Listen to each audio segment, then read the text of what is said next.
Up and coming welterweight giant Jaron Ennis checks boxing reporters' facts, says it's cap.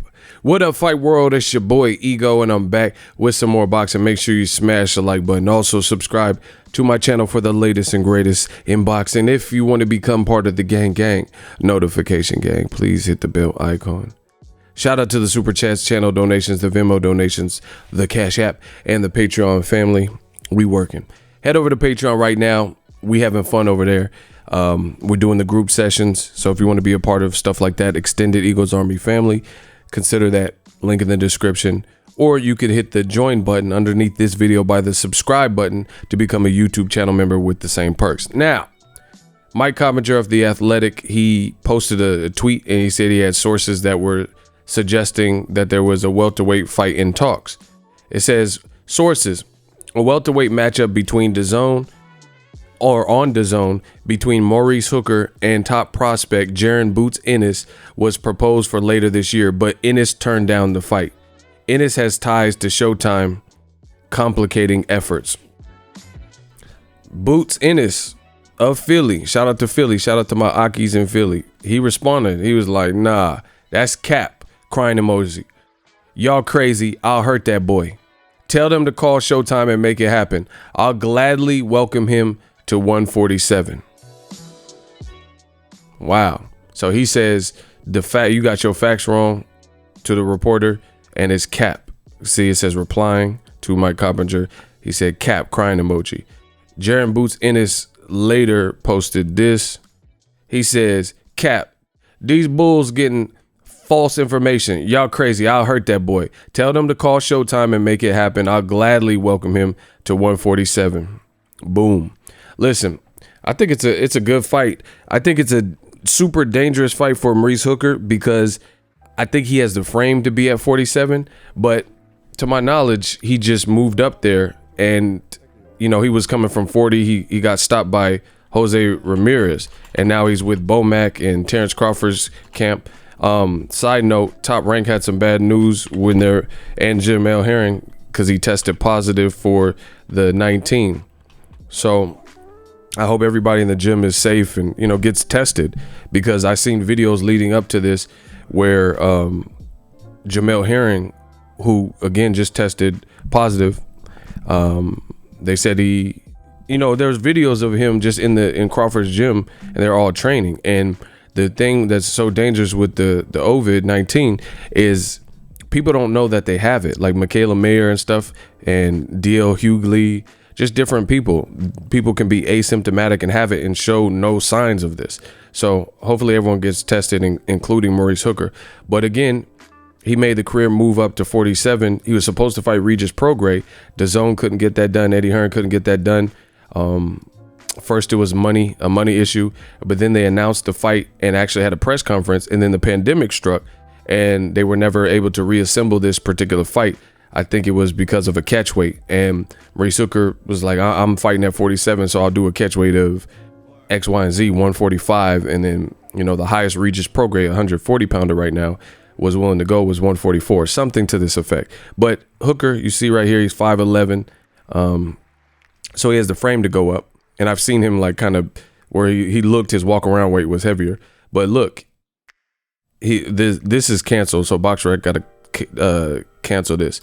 So look, actually he hadn't even fought at 47. He fought at 141 3/4 against Uriel Perez. You know, so you know that would be a super dangerous fight. As you guys know, I've been a big fan of Jaron Ennis, and I don't say this often, but I told you, in my opinion, I see little things that Ennis moves. Again, he hasn't fought the names, you know, that's going to come with time.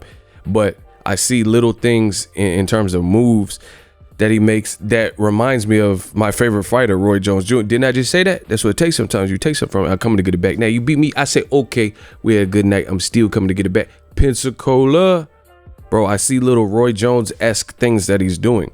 And not to mention that, he's big. So he's someone, people are looking at pictures of Ennis right now and saying, dang, are you going to 54? Because he looks so big. So that's going to be, this is nothing against Maurice Hooker. You know, I've covered some of his fights too. And, you know, I respect the gym he trains out of and him as a fighter. He did as best as he could with Ramirez, but I don't see why Jaron Ennis would turn that down. So I kind of believe what he's saying. He's like, why would he turn down the fight unless the cash wasn't right or something? But look how big he looks, bro. He might be bigger than Arrow damn near, you know, in terms of like just mass and stuff. I don't know what he weighing right now, but he said he could make the weight cut no problem. But he's a big dude. He's skilled.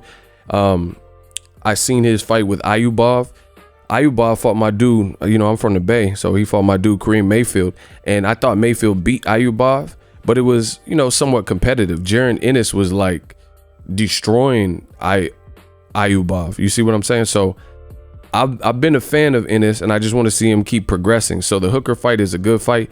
I don't know how or why he would turn it down. Hooker, that's a good name for him. It's a good fight for him, you know. But either way, Ennis, he's looking like a future star. And look, that's the Ayubov fight, bro. He was bodying him. I like to move silence. Don't bother nobody. Come bother me. I'm gonna catch a body. You see what I'm saying? So I've been checking for the bull for a minute. You know, I got people in Philly. You know, shout out to Geno's and Max and all that. You know, I got people out in Philly, and so I've been privy to him before he was kind of making some of the waves that he's making. You know, I've been checking for him. So I don't know. I don't know if the fight can happen, but to me, it's a bad look that it looks like DAZN just keep clout chasing. That's what it looks like to me.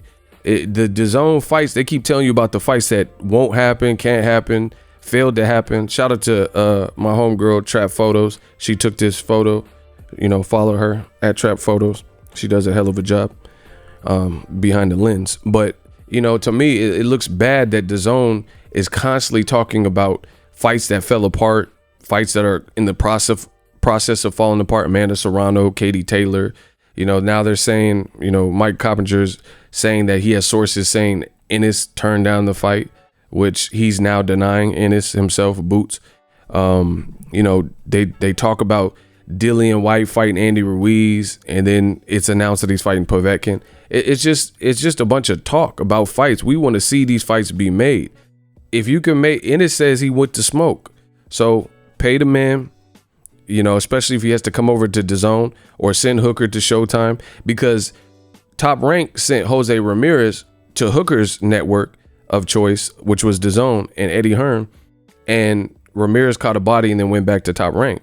So Showtime post-pandemic, they probably got a bigger budget because they're a network, you know, than DAZN, because DAZN's talking about pay cuts and different stuff like that. So I don't care if it happens on Showtime or DAZN. I don't really want to talk too much about the fights that they can't make. Just make the fight. I will watch this. Hooker versus Jaron Ennis. That would be a step in the right direction for all parties involved. It'll show what Hooker can do at 4'7", because that's this new weight division. It'll show where Jaron Ennis is at. But I think it was on the Ward Kovalev card. This is just my honest opinion. Hooker fought on that card against, I think it was like Darlis Perez or somebody. And I think he got a victory or a draw, and I didn't think he looked good. And I don't even know if he won that fight. And this is my honest opinion. It was on the Ward Kovalev. So whatever fight that was, I think it was Darlis Perez. So all I know is Jaron Boots Ennis. That's a dangerous fight. It's a dangerous fight for anybody, but especially Hooker being new. And I'm not sleeping on Hooker's skills and, you know, his style, and he's going to have the height advantage. Well, let me see how tall Jaron is. Jaron just looked big to me, bro. I'm just being real. But Hooker fought on that card. Let me see how tall he is. Okay, he 5'10", so Hooker would have the height advantage. But anyway, I didn't think Maurice Hooker looked ideal in that particular fight. Let me see if I can find it. It was somebody that Gamboa, I think, fought.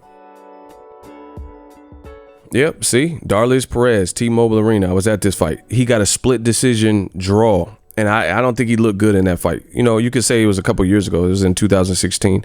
But this is someone that Gamboa fought. Damn, I know my boxing. Look, Luke Campbell. Oh, Gamboa. See, oh, I know my boxing. See, this is why y'all come to my channel. New media. Either way, like I said, props to Hooker. Props to Boots Ennis. I just want to see it. But according to the young bull, Jaron Boots Ennis, he said that he'll love that fight and he'll welcome him to 147 And I think what he say, he'll stop him. Is that what he said? Let me go back.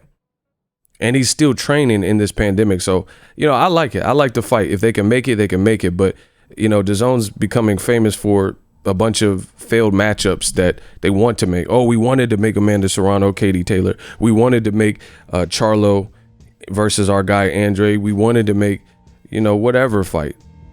Just get these fights done. You know, DAZN's future in America is dependent on this. You know, how much does this fight cost? This is a good fight. It's a solid fight. It's not like, you know, blockbuster, but you should be able to get this over the line. You didn't get Regis Prograis versus Hooker done. Maybe this can happen. I don't know. But he said Ennis has ties to Showtime, complicating efforts.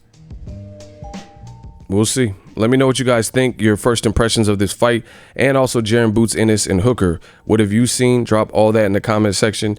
Can this fight happen? Is DAZN in trouble? Let me know what you guys think. As always, hate, comment, and subscribe. Till next video is Ego signing off. So if you enjoyed this video and want more content like this on the channel, you can show your appreciation by going to the PayPal donate button or the YouTube support button. And you can donate any amount that you feel is equivalent to the value of this video. Much more to come. Thank you guys for your support. Boxingego, the future of boxing.